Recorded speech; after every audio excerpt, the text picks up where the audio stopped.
Halo guys, jumpa lagi dengan saya Face to Virus. Kali ini kembali kita akan mereview penggunaan kampas ganda FCC NMAX di Yamaha Aerox saya. Yang sekarang pemakaiannya udah masuk di angka 1000 km. Nah, di angka 1000 km ini bisa kalian lihat ya, kalau kondisi kampas gandanya ini udah mulai napak semua. Yang sebelumnya kan nggak napak semua ya. Di sini udah terlihat ya, hampir napak semua, cuman di bagian paling ujung ini aja nih, yang dekat ke secondary pulley, dia masih ada bagian yang belum napak ya ke kampas gandanya. Seperti yang saya jelaskan di video sebelumnya juga, itu disebabkan karena mangkok gandanya yang emang udah aus kayaknya ya, di ujung yang ininya nih. Wajar karena kan pemakaiannya juga udah sangat lama. Ini di angka 18.149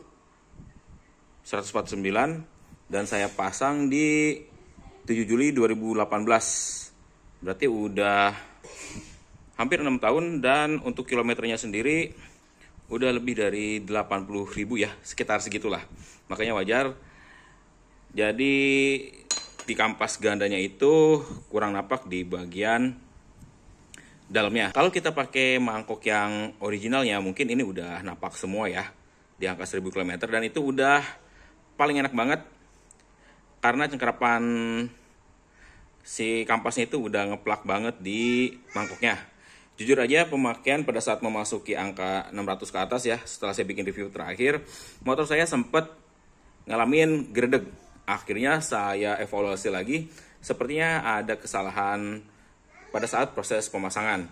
Dan setelah saya cek ya, ternyata emang di bagian dampernya ini dia agak kering. Akhirnya saya kasih sedikit pelumas. Dikasih sedikit pelumas ya di bagian dampernya.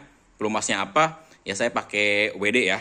WD yang udah diwadahin, jadinya nggak usah disemprot, tinggal ditetes. Dan saya tetesin juga di bagian asnya ini nih. As sebelah sininya saya tetesin juga. Nah, setelah saya tetesin si pelumas itu, gejala gredegnya hilang. Sampai sekarang alhamdulillah nggak kerasa ada gredeg lagi. Sebelumnya emang kerasa banget gredegnya.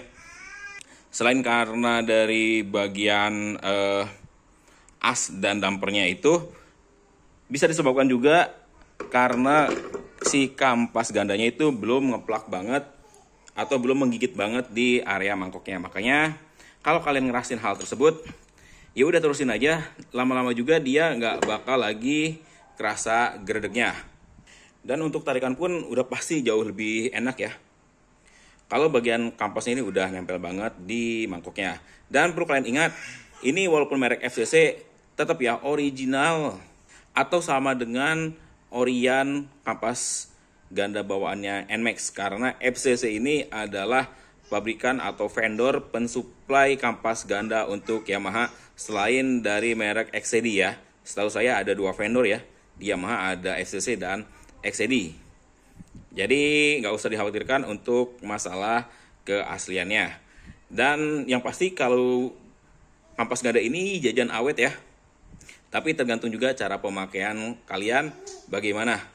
Untuk saya sendiri terakhir pas ganti kampas ganda NMAX di Aerox saya itu, pemakaian kan dari tahun 2020 dan di 2024 ini baru ganti.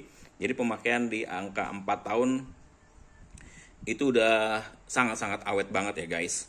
Buat kalian yang masih kampas gandanya standaran, baik itu Aerox, Lexi, bisa ganti kampas gandanya yang murah meriah ya merek FCC, daripada kalian beli satu set yang NMAX itu lebih mahal.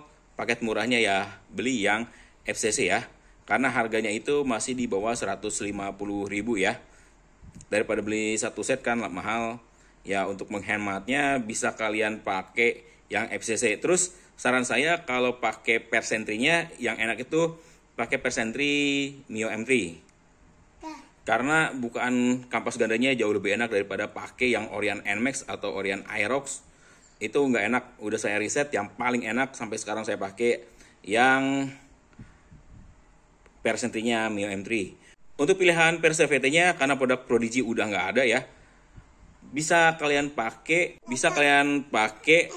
per CVT-nya itu punyanya DRP 1000 rpm atau 1200 rpm itu udah oke banget ya.